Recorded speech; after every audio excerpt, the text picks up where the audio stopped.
बिस्मिल्लाहिर्रहमानिर्रहीम। Dear student, अस्सलाम वालेकुम। आज के लेक्चर नंबर 20 में हम वेक्टर और क्रॉस प्रोडक्ट पढ़ेंगे। जिस तरह लेक्चर नंबर 18 में हमने डॉट प्रोडक्ट पढ़ा था। डॉट प्रोडक्ट में हमारे पास जो आंसर आता था दो वेक्टर का, वो हमारे पास कोई स्केलर क्वांटिटी होती थी, कोई वैल्यू होती थी। लेकिन जहाँ पे हमारे पास क्रॉस प्रोडक्ट है तो क्रॉस प्रोडक्ट में जो हमारे पास आंसर आएगा वो वेक्टर क्वांटिटी होगी।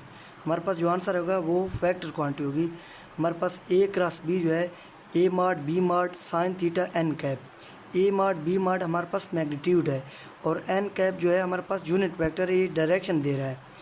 एन कैप हमारे पास unit vector perpendicular to plane containing A and B. A और बी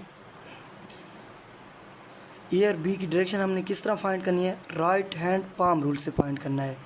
ये हमारे पास वेक्टर ए है, ये बी है, ये दोनों टेल टू टेल जुड़ रहे हैं, तो हमने अपने हाथ को ऐसे जहाँ पे ये जुड़ रहे हैं ऐसे रखना है और अपनी उंगलियों को बी की तरफ घुमाना है। अपनी उंगलियों को बी की तरफ घुमाना है क्योंकि हमारे पास ए क्रॉस बी है, बी क्रॉस ए नहीं है, ए क्रॉस बी है। तो अपनी उंगलियों को बी की तरफ ऐसे घुमाएंगे। ये हमारे पास जो थंब है ये इन दोनों की डायरेक्शन को पॉइंट करेगा। थंब हमारे पास दोनों की डायरेक्शन को पॉइंट करेगा। तो ए क्रॉस बी जो होता है इसका जो आंसर होता है, ए क्रॉस बी का जो आंसर होता है वो दोनों ए और बी दोनों के परपेंडिकुलर होता है। सी के भी परपेंडिकुलर होता है और बी के भी परपेंडिकुलर होता है। आगे हमारे पास एग्जाम्पलें हैं। टॉर्क है एक की जो है एंगुलर मोमेंटम है, ये हम आगे रोटेशन में पढ़ेंगे। और इसका जो डायरेक्शन है मतलब ए क्रॉस बी, जिस तरह हमारे पास पॉजिटिव आता है, बी क्रॉस ए जो है हमारे पास नेगेटिव आता है। ये हम आगे मैग्नेटिज्म में पढ़ेंगे, वहाँ पे आपको सही समझ आएगी। तो टॉर्क और एंगुलर मोमेंटम हमारे पास दो एग्जाम्पलें होंगी इसकी। आगे हमारे पास क्वेश्चन है A and B are two vector and theta is the angle between them if A cross B is equal to √3 into A dot B, then the value of theta. Theta की value हमने find करनी है। A cross B हमारे पास किसके बराबर है? √3 into A dot B. तो ए cross B को खोल दें, हमारे पास ए माड बी माड साइन थीटा आ जाएगा is equal to √3। A dot B को खोल दें, ए माड बी माड कास थीटा आ जाएगा।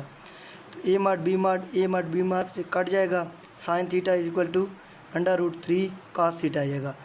तो sine theta over cos theta हमारे पास क्या होता है? टेन थीटा होता है। Sine theta over cos theta हमारे पास टेन थीटा के बराबर होता है। तो टेन थीटा √3 आ गया।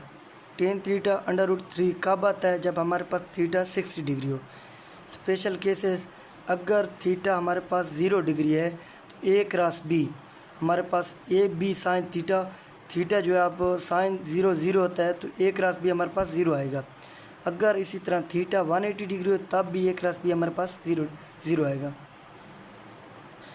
अगर थीटा हमारे पास 90 डिग्री हो तो ए क्रॉस बी हमारे पास ए बी आएगा। ए क्रॉस बी हमारे पास मैक्सिमम आएगा कब? जब हमारे पास थीटा 90 डिग्री हो। Properties of A cross B. A cross B is not equal to B cross A, not commutative. क्यों? क्योंकि हमारे पास अगर डॉट प्रोडक्ट में तो हमने देखा था A dot B is equal to B dot A, लेकिन जहाँ पे ये इसका आंसर जो है वेक्टर में आता है तो इसकी वजह से ए क्रॉस बी हमारे पास माइनस बी क्रॉस ए के बराबर है, बी क्रॉस ए के बराबर नहीं है। अगर यहाँ पे हम माइनस लगा दें तो तब ये बराबर है। A cross B is equal to B cross A कब? ओनली जब हमारे पास थीटा 90 डिग्री हो या 180 डिग्री हो, तब ए क्रॉस बी हमारे पास बी क्रॉस ए के बराबर होता है। उसकी वजह ये है क्योंकि हमारे पास जब थीटा 90 डिग्री हो तो दोनों का आंसर 0 होता है। इस वजह से ये हम लिख रहे हैं कि ए क्रॉस बी हमारे पास बी क्रॉस ए के बराबर हो। लेकिन अगर हमारे पास थीटा 90 ना हो या 180 ना हो, कोई और वैल्यू हो, तो तब हमारे पास ये इसके बराबर नहीं आता। तब हमारे पास ए क्रॉस बी जो है माइनस बी क्रॉस ए के बराबर आता है। और डिस्ट्रीब्यूटिव प्रॉपर्टीज़ ए क्रॉस इंटू बी क्रॉस सी, हमारे पास ए को अंदर डिस्ट्रीब्यूट कर दें तो पहले बी के साथ ए क्रॉस बी आएगा प्लस फिर सी के साथ ए क्रॉस बी आएगा। क्रॉस प्रोडक्ट में सेल्फ प्रोडक्ट वेक्टर का हमारे पास 0 आता है। क्रॉस प्रोडक्ट में किसी भी वेक्टर का सेल्फ प्रोडक्ट हमारे पास 0 होता है, ऑर्थोगोनल यूनिट वेक्टर। तो ये सेल्फ प्रोडक्ट हमारे पास 0 होता है। आई क्रॉस आई, जे क्रॉस जे हो या के क्रॉस के हो, तो इन सब का हमारे पास जो है सेल्फ प्रोडक्ट 0 आता है। आगे हम इनको क्लॉकवाइज फॉर्म में बना के देखते हैं आई जे और के को। अगर हम क्लॉकवाइज में चलेंगे तो हमारे पास जो नेक्स्ट आएगा वो पॉजिटिव आएगा। इस तरह आई क्रॉस जे हमारे पास नेक्स्ट के आएगा, के पॉजिटिव होगा। इसी तरह जे क्रॉस के हमारे पास नेक्स्ट आएगा, आई आएगा, पॉजिटिव होगा। और इस तरह के क्रॉस आई जो है, के क्रॉस आई नेक्स्ट हमारे पास जे आएगा, ये पॉजिटिव होगा।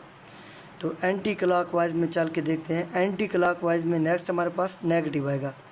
तो हमारे पास सबसे पहले आई क्रॉस के है, आई क्रॉस के एंटी क्लॉकवाइज चल रहे हैं, तो नेक्स्ट जे जो आएगा ये नेगेटिव होगा। आई क्रॉस के नेक्स्ट जे हमारे पास नेगेटिव आएगा। आगे के क्रॉस जे हमारे पास नेक्स्ट जो है आई आएगा, ये भी नेगेटिव। इसी तरह जे क्रॉस आई नेक्स्ट के आएगा, ये हमारे पास नेगेटिव आएगा। आगे हम ए क्रॉस बी को डिटर्मिनेंट फॉर्म में लिख के देखते हैं। हमारे पास एक वेक्टर ए है, इसके component A X I cap plus A Y J cap plus A Z K cap हैं। बी वेक्टर इसके component B X I cap plus B Y J cap plus B Z K cap हैं। तो determinant form में लिखा, आई के नीचे आई वाले लिखे, जे के नीचे जे वाले लिखे, के नीचे ए और बी के वाले लिखे। तो हमारे पास रूल क्या होता है, आई को पॉजिटिव लेते हैं, जे को नेगेटिव लेते हैं और के को पॉजिटिव। आई को पॉजिटिव, जे को नेगेटिव, के को पॉजिटिव। यहाँ पे आई को पॉजिटिव, जे को नेगेटिव और के को पॉजिटिव। तो सबसे पहले हम आई को यहाँ पे फाइंड करें। तो आई को जब फाइंड करेंगे आप जो है आई का कॉलम और रो छोड़ देंगे, आई का कॉलम और रो को छोड़ देंगे। आई यहाँ पे लिखा, इसका कॉलम भी छोड़ दिया, इसका रो भी छोड़ दिया। तो ये हमारे पास ए वाई बी जेड माइनस ए जेड बी वाई आ जाएगा। आगे नेक्स्ट हमारे पास जे को माइनस रखना है, तो माइनस जे। अब जे वाला कॉलम भी छोड़ दिया, जे वाली रो भी छोड़ दी। जे वाला कॉलम छोड़ के जे वाली रो छोड़ देंगे तो ए एक्स बी जेड माइनस ए जेड बी एक्स आ जाएगा। ए एक्स बी जेड माइनस ए जेड बी एक्स आ जाएगा।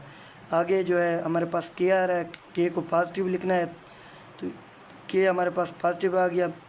के वाला कॉलम भी छोड़ देंगे और के वाली रो को भी छोड़ देंगे। के वाला कॉलम और रो छोड़ देंगे तो ए एक्स बी वाई माइनस ए वाई बी एक्स आ जाएगा। ए एक्स बी वाई माइनस ए वाई बी एक्स आ गया।